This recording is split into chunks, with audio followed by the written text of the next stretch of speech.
Let's bring in Ali Abunimah. He's director at Electronic Intifada, an independent online news publication focusing on Palestine. He joins us via Skype from Amman. Thank you for speaking on the programme. We've heard from many Palestinians in the last 2 days who say they have no faith that there will be any accountability for Shireen's death. Do you think they're right?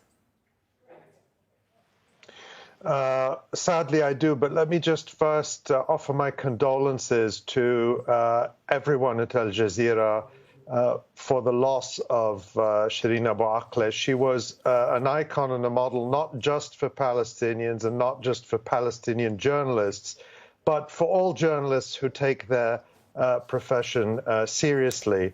So we all feel this loss tremendously. And we all know that the reason there will be no accountability is because there is no precedent for accountability. It's just not part of Israel's occupation.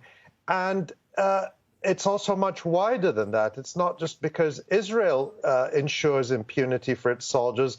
It's because the so-called international community, principally the United States and the European Union, but others as well, who fully support Israel,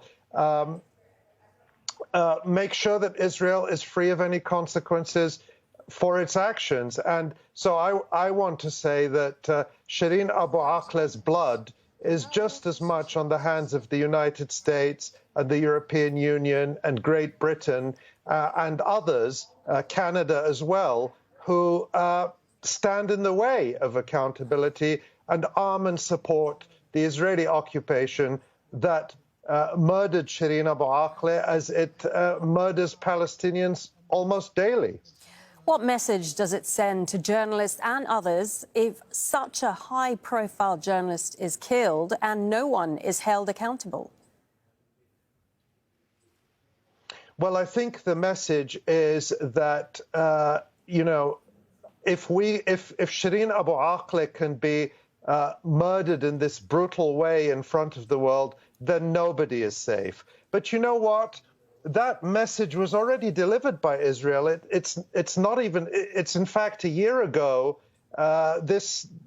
right now, it's the first anniversary. We're focused on what's happening now, but remember that it was a year ago that Israel deliberately targeted the offices of Al Jazeera in Gaza, bombed the offices of the Associated Press and dozens of local Palestinian news agencies. Israel killed the journalist Yusuf Abu Hussein in his home last year in Gaza. They bombed his home and killed him.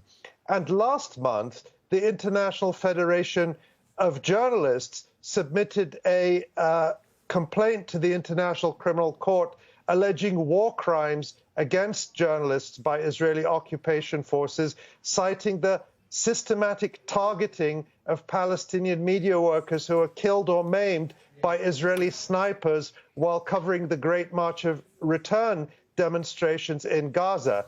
And nothing was done. Not only was nothing done, but Israel continues to be rewarded and coddled by the so-called international community. And frankly, that's why Shireen Abu Akleh is dead. Had there been accountability for those crimes by Israel, Shireen Abu Akleh would still be alive today. So we have to be very clear that the responsibility is not just on the Israeli occupation, but on all those who are now shedding crocodile tears and pretending to call for accountability investigations.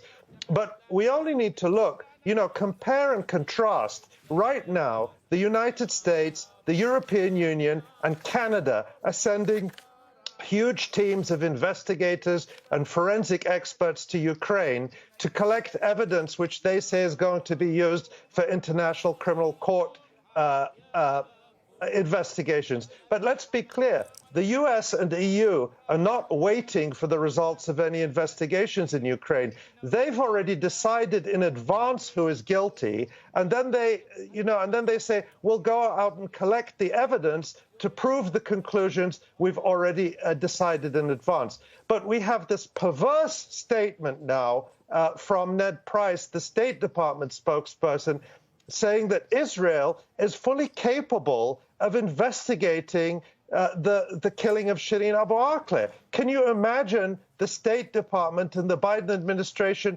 saying that Russia should investigate alleged war crimes in Ukraine? But that's exactly what they do when it comes to Israel. And they pretend, despite all the evidence, that there's somehow, this great mystery about what is killing all these people in Israeli-occupied territories. But it's because they don't want accountability. They just want the pretense of accountability to calm everyone down, let the news cycle pass. It's all over. We kick the can down the road until the next atrocity.